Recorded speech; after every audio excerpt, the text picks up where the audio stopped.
Hello दोस्तों, RPSC guidance channel में आप सभी का स्वागत है।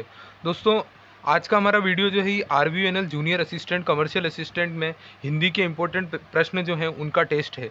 तो इस टेस्ट को आप पूरी ईमानदारी से दीजिएगा और अपनी तैयारी की जांच कर लीजिएगा।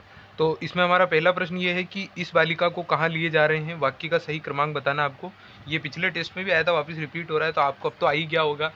तो कमेंट करके इसका आंसर मेरे को जल्दी से बता दो, क्या होगा इसका आंसर।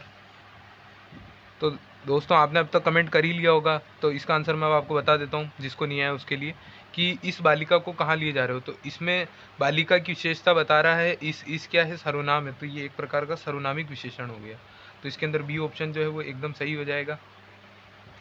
इसके बाद में दोस्तों नेक्स्ट क्वेश्चन है, किस क्रमांक में सर्वनाम का भेद नहीं है, मतलब किस क्रमांक के अंदर सर्वनाम का कोई प्रकार नहीं है। इसका आंसर भी आप जल्दी से कमेंट में बता दीजिए, और आपको इससे पता चल जाएगा कि आपको कितना आता है, कितनी आपने पढ़ाई की है हिंदी में।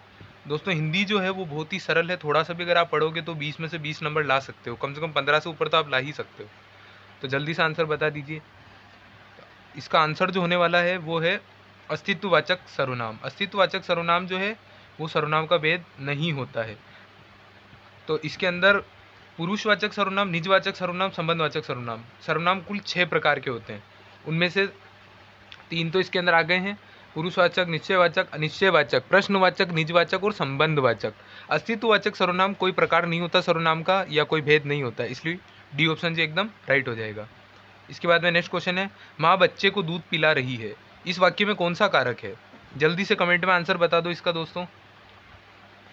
हाँ, तो इसके अंदर जो आंसर होगा, इसके अंदर माँ बच्चे को दूध पिला रही, तो बच्चे को कर्म कारक, कर्ता ने कर्म को करण से, आपने पढ़े ही होंगे सारे कारक।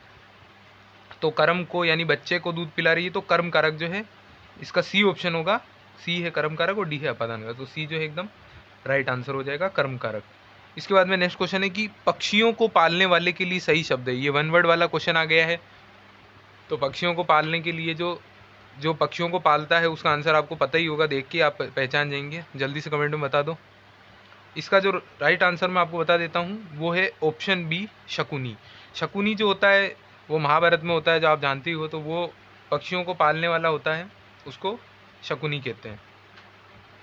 इसके बाद में नेक्स्ट क्वेश्चन है कि किस वाक्य में वाक्यगत सही विराम चिन्ह नहीं है। इस वाक्य में ऐसा कौन सा, इन चारों वाक्यों में से कौन सा वाक्य है जिनके अंदर सही विराम चिन्ह का प्रयोग नहीं किया गया है, जैसे कि कोई कोमा है, खड़ी पाई है, इनमें से तो किसका प्रयोग सही नहीं है, गलत है, ये आपको बताना है। ये आपको ध्यान रखना है कि नहीं वाले जो सवाल है ना, तो नहीं को तो आप अच्छे से ध्यान रखना कि नहीं है ये वाला। तो आंसर इसका जल्दी से कमेंट में दे दीजिए। तो इसका आंसर राइट जो हो जाएगा कि रामचरितमानस जो है एक धार्मिक ग्रंथ है, ये वाला जो है एकदम इसका राइट आंसर हो जाएगा। यहाँ पे विराम की दृष्टि से उचित प्रयोग नहीं है। तो रामचरितमानस जो है ना, इसके ऊपर अपन को जो वो ये दो ऐसे चिन्ह होते हैं वो हमको लगाने होते हैं। कोई भी अगर ग्रंथ आता है, कोई भी ऐसा कुछ आता है, तो इसमें हमारे को ये चिन्ह लगाने होते हैं, वो इसके अंदर नहीं लगा रखे हैं। बाकी की जो वाक्य हैं वो सब एकदम सही है, कि हाँ मैं ये काम अवश्य करूँगा, हाँ के बाद में कोमा आ गया, ये एकदम सही है। हाथ जोड़ती रही उसे पीटते रहे, ये वाले में भी सही है। और काश वह जिंदा होता, ये भी एकदम सही है। इसके बाद में नेक्स्ट क्वेश्चन है कि किस क्रमांक में विशेषण युक्त कृत प्रत्यय नहीं है, मतलब कि कौन सा है जिसमें कृत प्रत्यय नहीं है विशेषण युक्त, बाकी में तो है और किस में नहीं है। तो इसके अंदर जो आंसर जो आप जल्दी से कमेंट बता दीजिए। और इसका जो सही आंसर है वो है समझौता। समझौता के अंदर जो है विशेषण युक्त ये नहीं है। पठनीय, चिंतित, विशेषज्ञ, इन तीनों शब्दों में विशेषण युक्त कृत प्रत्यय है, लेकिन समझौता में भाववाचक कृत प्रत्यय है। इसके अंदर कौन सा है, भाववाचक। समझौता का संधि विच्छेद क्या होता है, समझ धन ओता, ओता क्या इसमें प्रत्यय है, तो ये इसका राइट आंसर हो जाएगा। इसके बाद में नेक्स्ट क्वेश्चन है कि किस वाक्य में भाववाचक तद्धित प्रत्यय है। पहला क्वेश्चन, पहले वाला जो क्वेश्चन था वो कृत का था, इस बार तद्धित का क्वेश्चन है, तो कौन सा है जिसमें है। तो जल्दी से आंसर बता दीजिए, अगर आपने हिंदी पढ़ी होगी तो आपको आता ही होगा। तो इसके अंदर राइट आंसर हो जाएगा, इसके अंदर भुलावा, भुलावा के अंदर है। इसके अलावा जो बाकी के ऑप्शन है, ममेरा, लखेरा और गुणवान, इन सब के अंदर तो एक में संबंधवाचक है ममेरा के अंदर, और लखेरा में कृतवाचक, और गुणवान में गुणवाचक। इसके बाद में नेक्स्ट क्वेश्चन है कि कोष्टक में दिया गया चिन्ह किसको इंगित करता है, कि ये कौन सा चिन्ह है जो आपको ये इस चिन्ह का नाम बताना है। तो ये जो चिन्ह है इसका राइट आंसर हो जाएगा लाघव चिन्ह। इसके अंदर लाघव चिन्ह बी ऑप्शन है, तो बी ऑप्शन एकदम राइट हो जाएगा।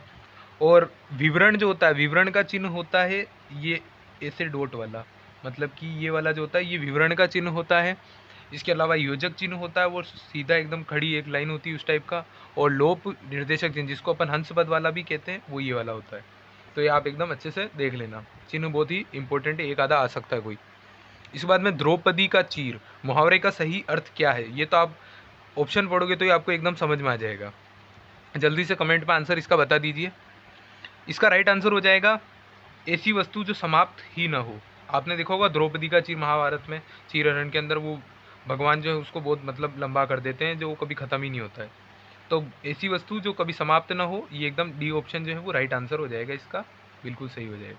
इसके बाद में नेक्स्ट क्वेश्चन है कि विशेषण के कितने भेद होते हैं। तो रचना की दृष्टि से विशेषण के कुल कितने भेद होते हैं, तो 4 भेद होते हैं। तो इसके अंदर 4 ऑप्शन कौन सा है, ऑप्शन ए, ये भी आपको आता ही होगा। तो 4 ऑप्शन, ऑप्शन ए एकदम सही हो जाएंगे। तो 4 कौन कौन से होते हैं, एक होता है गुणवाचक, एक तो होता है गुण, इसके अलावा होता है एक होता है संख्या, एक संख्यावाचक वाला होता है। इसके अलावा एक होता है परिमाणवाचक, एक होता है परिमाण वाला। और इसके अलावा एक और होता है सार्वनामिक विशेषण, एक होता है सार्वनामिक विशेषण। तो ये टोटल 4 प्रकार के विशेषण होते हैं। तो ये आप एकदम ध्यान रखना इनको, विशेषण को। इसके बाद में नेक्स्ट क्वेश्चन है कि क्रिया है जो कुल कितने प्रकार की होती है।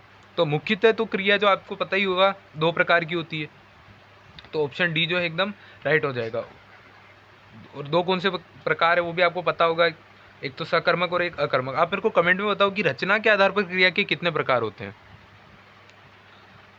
कि किस शब्द में अधि उपसर्ग नहीं लगा है। तो कमेंट में इसका आंसर जल्दी से बता दो, ये तो एकदम सरल है। अध्यात्म पहला ऑप्शन ए, अधि धन आत्म होता है। फिर दूसरा है अभ्युदय, अभ्युदय के अंदर अधि नहीं होगा, अभि होगा। उसके बाद में अधिक्षण, इसमें भी अधि होगा। और अधित्यक्ता, ये भी इसमें भी होगा। अभ्युदय में अधि अभिधन उदय होगा, अध्यक्ता में अधिधन त्यका होगा। और उसके बाद में अधिक्षण, अधिक्षण के अंदर अधिधन ईक्षण हो जाएगा। तो इसका आंसर क्या हो जाएगा हमारा, अभ्युदय। इसके बाद में नेक्स्ट क्वेश्चन है प्रत्युत्तर शब्द में कौन सा उपसर्ग लगा है। ये भी एकदम इजी क्वेश्चन, उपसर्ग प्रत्यय का आप आराम से बता देंगे, कमेंट में बता दो जल्दी से।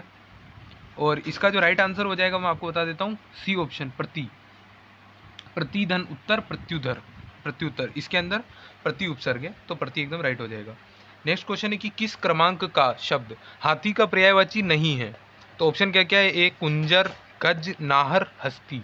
तो इसके अंदर नाहर जो है ये हाथी का पर्यायवाची नहीं है, ये है शेर का। तो पर्यायवाची भी 1-2 प्रश्न आ सकते हैं, आपको इनको ध्यान रखना है। तो नाहर किसका है, शेर का है।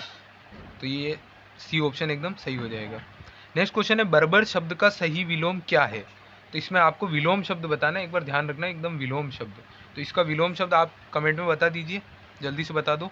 और इसका आंसर जो आएगा वो आएगा ऑप्शन ए, सभ्य। सभ्य यानी अच्छा, बर्बर यानी बुरा, दुष्ट, अत्याचारी। ए ऑप्शन एकदम सही हो जाएगा इसका विलोम शब्द का। दोस्तों ये हिंदी के हमारे जो ये इंपॉर्टेंट क्वेश्चन जो हैं वो समाप्त होते हैं। नेक्स्ट वीडियो में मैं आपके लिए और भी इंपॉर्टेंट क्वेश्चन लाऊंगा, हिंदी के, इंग्लिश के और मैथ, रीजनिंग और जीके के भी। तो और भी वीडियो अगर आपको देखने हो तो आप ये नीचे लिंक में हमारे इसकी प्लेलिस्ट की लिंक दे रखी है, उसको देख लीजिएगा। इसके अलावा कमेंट के अंदर मैं टेलीग्राम चैनल का भी लिंक डाल दूंगा, तो आप उससे टेलीग्राम में चैनल में जाके उसको सब्सक्राइब कर सकते हैं।